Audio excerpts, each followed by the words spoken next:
I just got in, right? And it's all cooled down. It's about 18 degrees or something inside.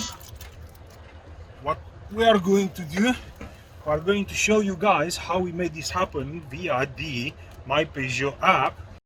In order to activate your aircon, after you have pulled up the Peugeot app, click on climate, and then the next thing you'll have to do is to click on activate the aircon. Obviously, you can also add schedules if you know you're going to leave at certain times. That might be proven to be very helpful. As an example, if you know you're going to finish your job around 5:30, let's say, and then you want to make sure every day. But there is a requirement. You need to have enough charging in the battery. So yeah, activate aircon and that should trigger the command. As you can see, there is some water there as well. Anyway, the point being is that I got out the car and the baby boy is doing this, which means it should be turned on or whatever.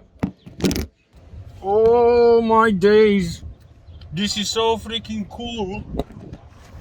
Oh my days. You know what? The beauty is that I just got in, right?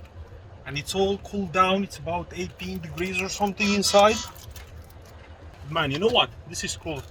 Obviously, there is a requirement. The requirement is that you'll be having to have the battery, whatever, charged enough so it will turn on, because as you guys may see, and let me show you, as you guys may see, the car is turned off, right? So, you know, the engine is not on, but the cooling is it, so that's cool, man. So yeah, keep it up, you know, Peugeot, big up for this feature. It stopped because it's the right temperature. So yeah, man, big up for this feature. Lovely. See you guys, bye now.